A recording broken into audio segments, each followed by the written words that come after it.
20वीं सदी ईस्वी के शुरू में मुजफ्फरुद्दीन शाह कचार ईरान का बादशाह था। इस जमाने का जिक्र है कि एक दिन बादशाह अपने दरबार में बैठा था। तमाम वजीर और अमीर अपनी अपनी जगह पर खड़े थे और हाजतमंद अपनी अपनी अर्जियां बादशाह की खिदमत में पेश कर रहे थे। ये दरबार आम का दिन था जिसमें बादशाह ने हर शख्स को दरबार में आकर अपनी फरियाद पेश करने की इजाजत दे रखी थी। अगर ये साबित हो जाता कि फरियादी पर वाकई जुल्म हुआ है तो बादशाह जालिम को सजा देता था और फरियादी को इसका हक दिलाता था। इतने में एक बुर्का पोश खतून दरबार में हाजिर हुई और एक अर्जी बादशाह की खिदमत में पेश की। ये अर्जी इतनी खुश खत लिखी हुई थी कि इसको देखकर आंखों में रोशनी आ जाती थी। खुशखत होने के साथ इस अर्जी की इबारत इतनी उम्दा थी कि फौरन दिल पर असर करती थी। इबारत का मजमून ये था: बादशाह सलामत, अल्लाह आपका इकबाल बुलंद करे। मैं एक निहायत गरीब और लाचार औरत हूँ। इस वक्त दुनिया में मेरा कोई सहारा नहीं। कई साल हुए मेरे मोहल्ले के एक नौजवान से मेरी मंगनी हो गई थी। इसने कसम खाकर वादा किया था कि कुछ अरसा बाद वो मुझसे शादी करेगा। इसी उम्मीद पर मैंने दूसरे लोगों की तरफ से आने वाले सब पैगाम नामंजूर कर दिए। जब वादा पूरा करने का वक्त आया तो इस नौजवान ने मेरे साथ शादी करने से साफ इनकार कर दिया। वो कहता था कि मैंने कभी ऐसा वादा नहीं किया। जनाबी आला, हजूर से निहायत अदब के साथ दरख्वास्त है कि इस शख्स को बुलाकर मजबूर करें कि वो अपने वादे के मुताबिक मेरे साथ शादी कर ले, वरना मेरी जिंदगी तबाह हो जाएगी। ये अर्जी पढ़कर बादशाह हैरान भी हुआ और उसको हंसी भी आई, क्योंकि इससे पहले किसी औरत की तरफ से ऐसी अजीब अर्जी इसकी नजर से नहीं गुजरी थी। इसने खातून से पूछा, बीबी वो शख्स तुम्हारे साथ शादी न करने की वजह क्या बताता है? जनाब, वजह क्या पेश करेगा?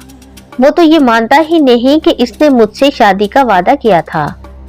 बादशाह, इसका नाम क्या है और वो कहाँ रहता है?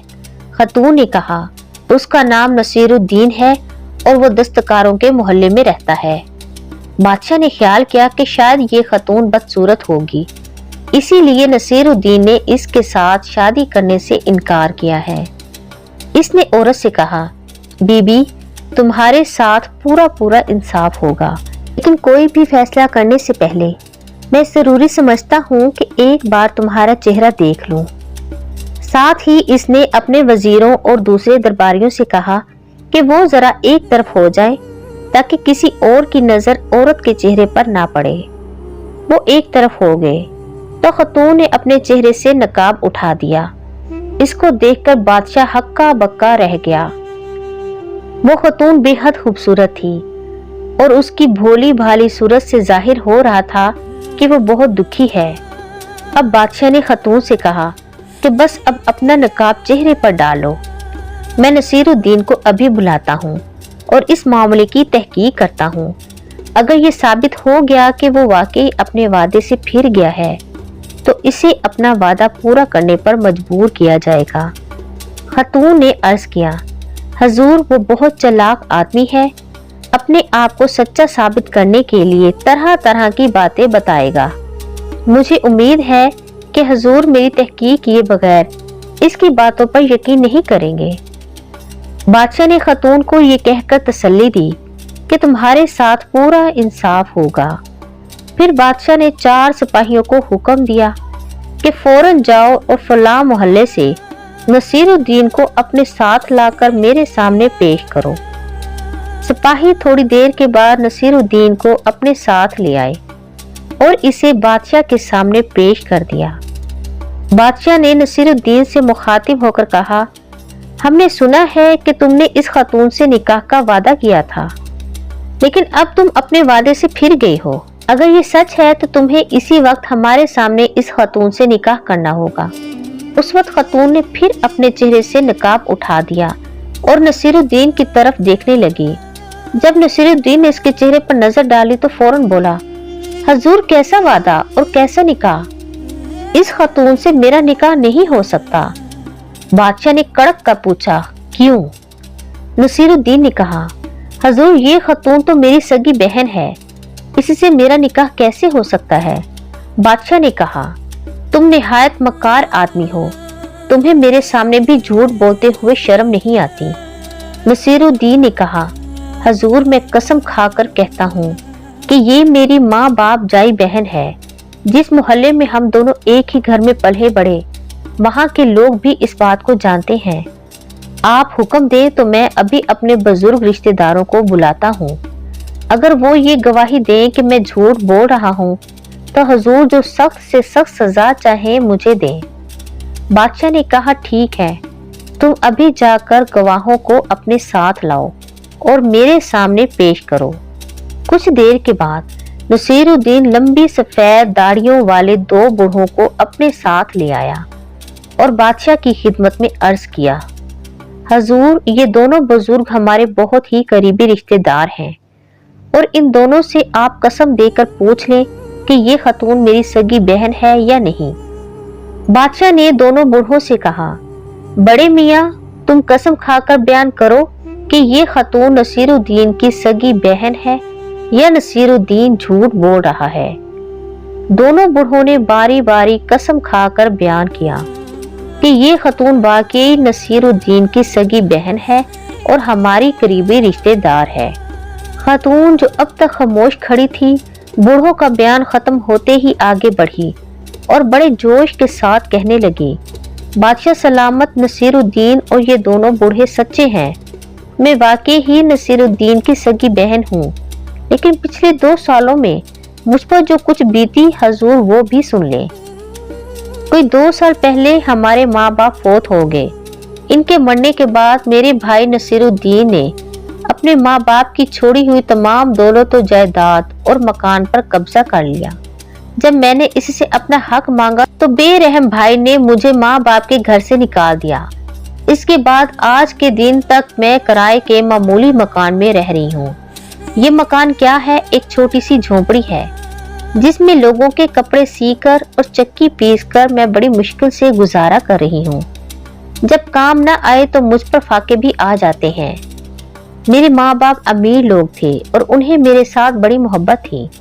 उन्होंने मुझे बड़े लाड प्यार से पाला। जो चीज मैंने मांगी उन्होंने फौरन ला कर दी, लेकिन इस जालिम भाई को मुझ पर जरा तरस नहीं आया। इन 2 सालों में जिस कदर मुसीबतें मैंने झेली हैं वो अल्लाह ही जानता है।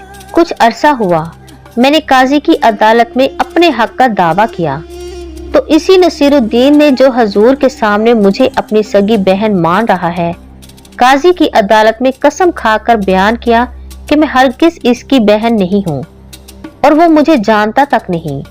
यही दोनों बूढ़े जो आज कसम खाकर कह रहे हैं कि मैं नसीरुद्दीन की सगी बहन हूँ, काजी की अदालत में कसम खाकर ये बयान दे चुके हैं कि मैं नसीरुद्दीन की सगी बहन नहीं हूँ और मेरा दावा झूठा है।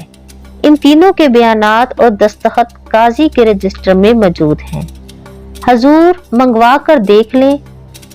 अब जब ये तीनों हजूर के सामने मान चुके हैं कि मैं नसीरुद्दीन की सगी बहन हूँ, तो मेरी दरख्वास्त है कि हजूर मेरे माँ बाप की जायदाद और माल से मेरा हिस्सा दिलवा दें ताकि मैं अपनी जिंदगी इज्जत और आराम के साथ गुजार सकूं। खतून की तकरीर सुनकर बादशाह और दरबार में मौजूद लोग हैरान रह गए। बादशाह ने गरज कर नसीरुद्दीन से पूछा, क्यों नसीरुद्दीन, जो कुछ तेरी बहन ने बयान किया वो सच है? नसीरुद्दीन का डर के मारे बुरा हाल था। उसने कांपते हुए कहा, हजूर मेरी बहन सच्ची है। मैंने वाकई ही इस पर बहुत जुल्म किया और इस पर मैं बहुत शर्मिंदा हूँ। वो मुझसे इसी वक्त अपना हक ले सकती है। खुदा के लिए मुझे माफ फरमा दें। बादशाह ने कहा, हरगिज नहीं, तुम्हें अपने किए की सजा जरूर मिलनी चाहिए। मैं हुक्म देता हूँ कि तुम्हें गिरफ्तार करके कैद खाने में भेज दिया जाए और तुम्हारी तमाम जायदाद तुमसे लेकर तुम्हारी बहन को दे दी जाए। इसके बाद बादशाह ने इन दोनों बूढ़ों से मुखातिब होकर कहा, ओ बदबख्तो, तुम्हें काजी की अदालत में झूठी गवाही देते हुए शर्म न आई। तुम कब्र में पैर लटकाए बैठे हो। तुम्हें तो चाहिए था कि अल्लाह से डरते और नसीरुद्दीन को अपनी बहन पर जुल्म करने से रोकते। मगर तुमने उल्टा एक यतीम लड़की को दुख दिया। अब झूठी गवाही देने की सजा भुगतो। मैं हुक्म देता हूँ कि तुम्हें 2 साल के लिए जेल भेज दिया जाए। इसके बाद बादशाह ने खतून से मुखातिब होकर कहा, तुमने अपना मुकदमा जिस लियाकत और जहानत से लड़ा है वो तारीफ के लायक है। अब ये बताओ कि अपनी अर्जी तुमने किस शख्स से लिखवाई थी? खतून ने कहा, जनाब ये अर्जी मैंने खुद ही लिखी थी। फिर बादशाह ने इससे कुछ सवाल किए जिनके जवाब इसने ऐसे अच्छे तरीके से दिए कि वो हैरान रह गया। इनसे ये भी मालूम हो गया कि वो लड़की बहुत पढ़ी लिखी है और कई हुनर भी जानती है। अब बादशाह ने इससे कहा, बीबी मेरे ख्याल में तुम ईरान की मलका बनने के लायक हो। अगर तुमको ये बात मंजूर हो तो हम अगला कदम उठाएं। खतून ने शर्माकर अपनी गर्दन झुका ली और कहा, हजूर मैं इल्तिजा करती हूँ कि मेरे भाई और इन बूढ़ों को रहा कर दें। मैं इनको माफ करती हूँ। सारी जायदाद भी भाई को मुबारक रहे। मैं अपना हिस्सा नहीं लेती। बादशाह ने इनको रहा कर दिया और फिर 4-5 दिन के बाद उस खातून से शादी कर ली। इस तरह एक गरीब औरत अपनी लियाकत की बदौलत झोंपड़ी से शाही महल में पहुंच गई।